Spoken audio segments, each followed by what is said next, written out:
കർഷകരുടെ സാമ്പത്തികമായ കാര്യങ്ങൾ, ഭൗതികമായ മറ്റ് സാഹചര്യങ്ങൾ എല്ലാം ഏറ്റവും ശോചനീയമായ അവസ്ഥയിലാണുള്ളത്. തൊട്ടടുത്ത ദിവസം വയനാട്ടിൽ ആനയുടെ ആക്രമണത്തിൽ കൊല്ലപ്പെട്ട പ്രിയപ്പെട്ട അജിയുടെ ജീവിതം അതൊരു വേറിട്ടൊന്നല്ല, ഒറ്റപ്പെട്ട ഒരു സംഭവമല്ല. ഡിസംബർ മാസത്തിൽ പ്രജീഷ് കടുവയാൽ ആക്രമിക്കപ്പെട്ട് കൊല്ലപ്പെട്ടതും വയനാട്ടിൽ തന്നെയാണ്. ഇവിടെ ഒരു സർക്കാരുണ്ടോ? ഒരു സംവിധാനമുണ്ടോ? ജനങ്ങൾക്കൊരു സുരക്ഷിതത്വമുണ്ടോ? കർഷകരുടെ കാര്യം എന്തുകൊണ്ട് ശ്രദ്ധിക്കുന്നില്ല? ഞങ്ങൾ ശക്തമായ പ്രക്ഷോഭത്തിലേക്ക് നീങ്ങാൻ തീരുമാനിച്ചിരിക്കുകയാണ്. വയനാട് നിന്ന് ഞങ്ങൾ ആരംഭിക്കും. ഞങ്ങൾക്ക് ജീവിക്കുവാനുള്ളൊരു അവകാശമുണ്ട്, കർഷകർക്ക് ജീവിക്കാനുള്ള അവകാശമുണ്ട്. അതിന് സംരക്ഷണം നൽകാൻ സർക്കാരിന് ഉത്തരവാദിത്വമുണ്ട്. അത് സാധിക്കുന്നില്ലെങ്കിൽ തീർച്ചയായിട്ടും വനമന്ത്രി ഉത്തരവ് പറഞ്ഞേ മതിയാകൂ. ഉത്തരം പറയാൻ സാധിക്കുന്നില്ലെങ്കിൽ വനമന്ത്രി രാജിവെക്കണം. കാരണം ഞങ്ങൾക്ക് ജീവിക്കണ്ടേ. എന്തൊരു വലിയ വേദന നിറഞ്ഞ സംഭവം. ഒരു കുടുംബത്തിൻ്റെ അത്താണി മുഴുവൻ തകർന്നില്ലേ? 10 ലക്ഷം രൂപ കൊടുത്തുകൊണ്ട് ആ കുഞ്ഞുങ്ങൾക്ക് പിതാവില്ലാതെ ആയില്ലേ? ആരാണ് ഉത്തരവാദി? ഉത്തരവാദിത്തപ്പെട്ടവർ വനം വകുപ്പ് ശ്രദ്ധിക്കുന്നില്ല. തീർച്ചയായിട്ടും ഗവൺമെൻറ് ഇക്കാര്യത്തിൽ സത്വരമായ നടപടികൾ സ്വീകരിച്ച് ഞങ്ങൾ വയനാട്ടിൽ പ്രക്ഷോഭം ആരംഭിക്കും. അധികം താമസിയാതെ തന്നെ ഞങ്ങൾ പ്രക്ഷോഭം ആരംഭിക്കും.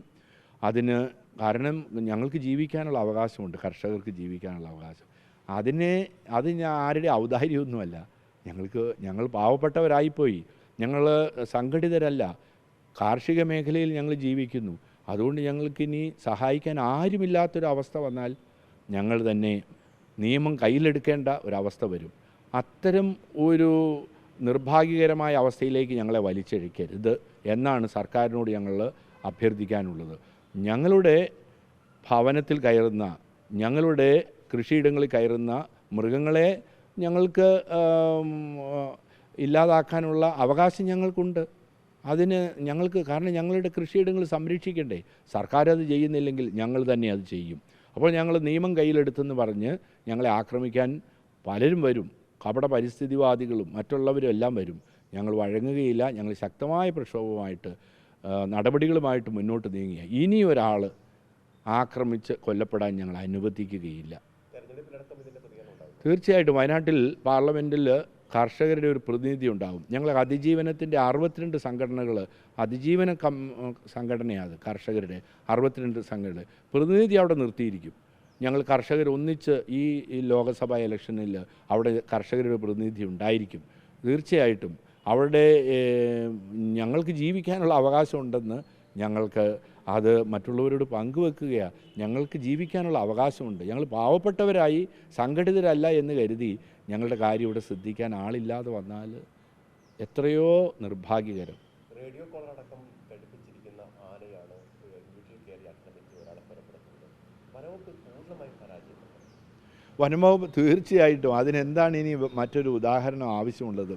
നമുക്കിപ്പോൾ ബർമയിൽ അവിടെ ആളുകൾ ഇങ്ങോട്ട് കടക്കാതിരിക്കുന്നതിന് വേണ്ടി, മ്യാൻമാറിൽ നിന്ന് ആളുകൾ കടക്കാതിരിക്കുന്നതിന് വേണ്ടി വേലി കെട്ടുന്നുണ്ടല്ലോ. എന്തുകൊണ്ട് ഈ വനാതിർത്തിയിൽ വേലി കെട്ടിക്കൂടാ? സർക്കാരിനത് സാധിക്കുമല്ലോ. നിയമം എന്നാണ് പറയുന്നത്. പഴയ കാലഹരണപ്പെട്ട നിയമങ്ങൾ മാറ്റാൻ പാർലമെൻറ്റിനും നിയമസഭയ്ക്കും സാധിക്കും. തിരഞ്ഞെടുക്കപ്പെട്ട പ്രതിനിധികൾ എന്തുകൊണ്ട് ഞങ്ങളുടെ ജീവനിൽ ശ്രദ്ധിക്കുന്നില്ല? കാലഹരണപ്പെട്ട നിയമങ്ങൾ ഇല്ലാതെയാക്കുന്നില്ല. ആവശ്യമില്ലാതെ ഞങ്ങളെ വിഷമിപ്പിക്കുകയാണ് ഈ നേതൃത്വത്തിലുള്ളവർ.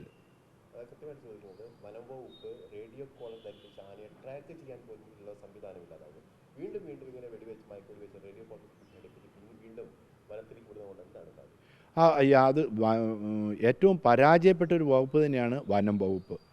ആളുകളുടെ കാര്യത്തിലല്ല അവർക്ക് ശ്രദ്ധ, മൃഗങ്ങളുടെ കാര്യത്തിൽ. നല്ല കാര്യം.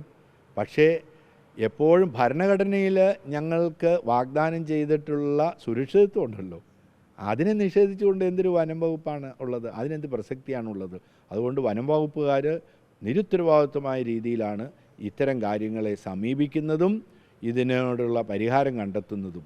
വാഗ്ദാനങ്ങൾ മാത്രം, ഒന്നും പ്രായോഗിക തലത്തിലേക്ക് എത്തുന്നില്ല എന്ന വേദനയുള്ള അനുഭവത്തിലൂടെയാണ് ഞങ്ങൾ കടന്നു പോകുന്നത്. ഞങ്ങൾ എത്രയും വേഗം, ഇന്ന് ഞാൻ വയനാട്ടിൽ പോകുന്നുണ്ട്. വയനാട്ടിൽ സംഘടനകളുടെ പ്രതിനിധികളുമായിട്ട് സംസാരിക്കുന്നുണ്ട്. അതിനുള്ള ചർച്ചകൾ നടത്തിക്കൊണ്ടിരിക്കുകയാണ്. ഞങ്ങൾ ഉറപ്പായിട്ട് പറയുന്നു, ഇനിയൊരു സംഭവം ഉണ്ടാകാൻ ഞങ്ങൾ സമ്മതിക്കുകയില്ല. വയനാട്ടിൽ ഞങ്ങൾ ശക്തമായ പ്രക്ഷോഭം ആരംഭിക്കുകയാണ്. കർഷക പ്രതിനിധി നിർത്തുമ്പോൾ അത് UDF-നെ ബാധിക്കും. UDF LDF എന്നൊന്നും ഞങ്ങൾക്ക് ഒരു പ്രശ്നമേ അല്ല. ഞങ്ങൾക്ക് കർഷകരെ പ്രതിനിധാനം ചെയ്യുന്ന ഒരാൾ പാർലമെൻറ്റിൽ സംസാരിക്കാൻ ഞങ്ങൾക്ക് ഉണ്ടാകണം. അതാണ് ഞങ്ങൾ ആഗ്രഹിക്കുന്നത്.